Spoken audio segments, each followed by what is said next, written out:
This is an RPG a Day response from the Casting Shadows blog. Today is August 3rd, and it's time for our third RPG a Day question and answer. I really liked this question when I wrote it, and then I had to try and come up with an answer for it.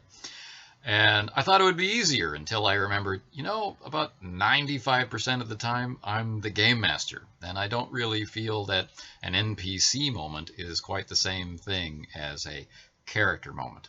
And the question for today is, what is the character moment you're proudest of? And this question got harder and harder as my memory went farther and farther back in time. Like, do I want to talk about something from the 80s? It's awful. No. I do have a character moment that I'm extremely proud of. And one of the things that I started to think about as I became more and more sure that it was this particular memory that I wanted to talk about, or this particular moment, was that you don't do it alone. There are games, of course, which set players up to create certain backstory elements and certain items of control or areas where they can exert influence during the course of a story in order to create a character arc that they're particularly interested in, regardless of what actually happens in play. But if that's not your cup of tea, then a lot of these great character moments are not just your decisions and are not just the results of what you are doing at the table, but of course the result of the collaboration of everybody there, you and the game master, you and the other players. And so for me, with the way that I play, this or these great character moments don't come without those people who were there. And so to start talking about this character moment, I have to fill you in on some background. We were playing at the time Aberrant. You're not going to be able to see it, but right now I will show you the cover. What Aberrant player can forget the iconic character of the fireman? Okay, so we were playing Aberrant from White Wolf, part of a series. I really enjoyed that whole series, and it was at a period where our game group was slowly getting smaller as people who were in Korea were heading back to North America. And we were experimenting a lot. We were almost to the point where we were going to start adopting a new game a month. But there were some stops, and Aberrant was one of those stops, where we played the game for quite a while. The combination of personalities in the group, the combination of characters that those people had created, and the very evocative setting that the game master had created in concert with the source material in Aberrant it just grabbed us. And this is significant considering that one of the main players in the group really had no interest in superhero games. So Aberrant was a little more accessible because you didn't necessarily have to dress up in a costume, run around and fight crime. But still, the idea behind the source material was quite alien to him. So that was an interesting experience for the rest of us, watching him kind of struggle with finding a way into character. And all of us did have to struggle a little bit. Our first attempt at Aberrant as a group, we created characters that were gifted with abilities that pushed us in directions that we didn't really find that interesting. It was really cool on paper, really cool powers, but in terms of inhabiting the world that was growing around us and the decisions that we wanted to make as a result of those background situations, we were playing the wrong characters. And it wasn't a case, which I find is more normal, where the setting has to shift to accept the characters. We we recognized pretty soon that it was the setting that we thought was awesome, and these characters we had made without really considering it deeply enough. So that was kind of nice to go back to the drawing board, keep everything that had happened, keep those characters involved now as NPCs, but take on new characters. So the patience of the game master in making that happen is another stepping stone, another building block toward how this character and this moment I'm eventually going to describe came about. Now, another reason that we spent so much time playing Aberrant is that we played it under two systems. We played it under its original version, the White Wolf storyteller version of Aberrant, which we enjoyed a lot. But we were at this point where we were experimenting with a lot of systems, and so Mutants and Masterminds, then in its second edition, was calling to us. So could we convert the characters over to Mutants and Masterminds second edition and have play be the same? Well, it wasn't the same, but by that time the characters were well established enough that their personalities and the way they presented themselves didn't shift. What did change was some of the scope or scale of their abilities. So after a little bit of jiggling with events to explain away these alterations of abilities, we were able to continue smoothly. And it felt a little bit like when in a comic book one of the artists or one of the writers changes and the atmosphere changes a little bit, but it's still the character you bought the comic book for. So that was an interesting kind of meta aspect to it. But the character I was playing in this environment was one who grew out of the idea of the cliche.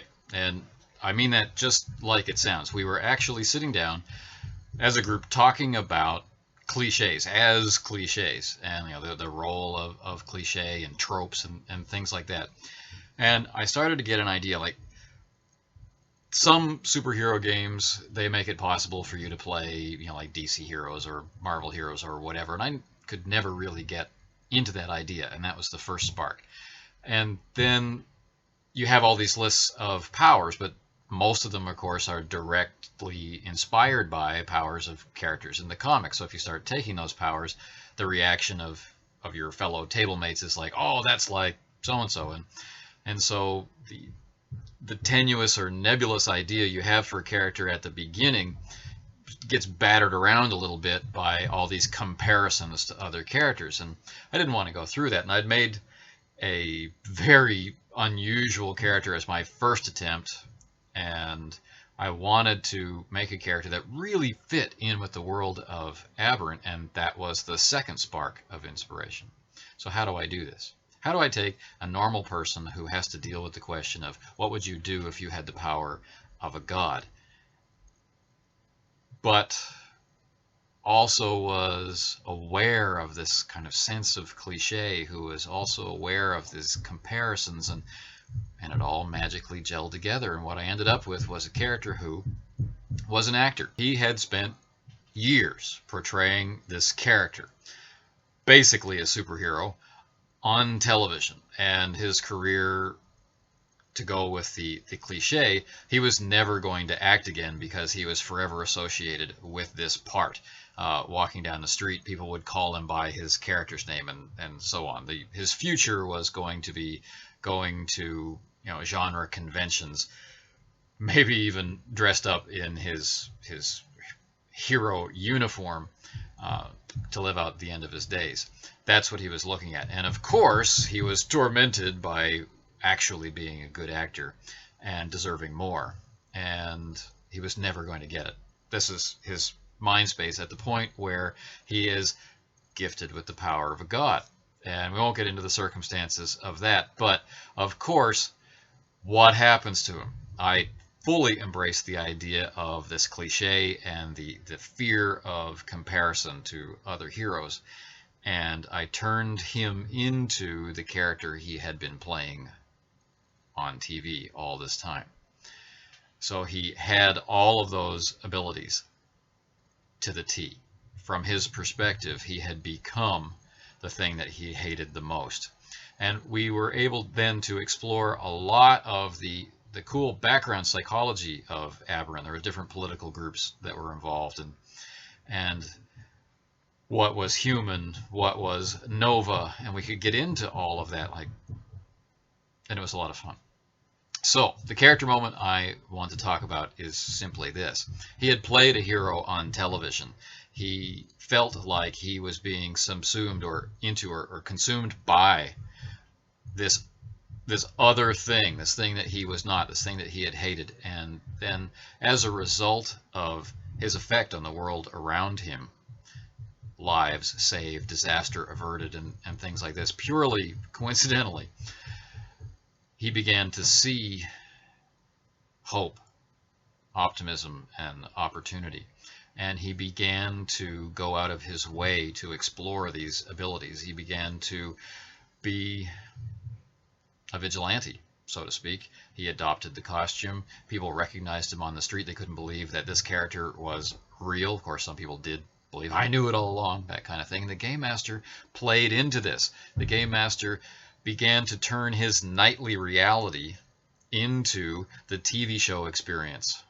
And he began to blur the lines, lose touch with who was the original man and who is the Nova now. And every session that we played, I would go out of my way to rescue the little guy, stop a bank robbery or whatever, just being involved in normal crime stopping. And as the campaign went on, it began to be noticed. And the character moment that I'm proudest of is when we were pushed to the limit, where we were faced with an organization where they were affecting our actual minds, turning us into monsters to fight back against humanity. It was the image of the police officers he had been helping clean up the city. And as he is, going to town and beginning this war of destruction, it's the image of the police officers who are going to be hurt by him that begins the process of throwing off those shackles and throwing off those chains, which was an incredible metaphor to give to this particular character. A character who was named Chain, whose one of his primary powers was the manipulation of metal that he could extrude from his body in the rough form of a chain, and who was so inextricably tied up with these senses of identity and being trapped, being bound, being unable to do anything. It's an incredible experience. It's an experience that could not happen without all the people who were there. It's not something I did. It's not something in particular that the Game Master did, but without each person working in tandem, this experience, which moves me to this day, doesn't exist. Okay, longer clip than intended. Surprise. Tomorrow, day 4, new question. Please keep sharing other people's responses so that once the smoke of August clears, we have a whole lot of things to talk about with each other. To get the questions and see a list of video responses, check brigadecon.org. For a weekly recap, go to the RPG Brigade channel on YouTube.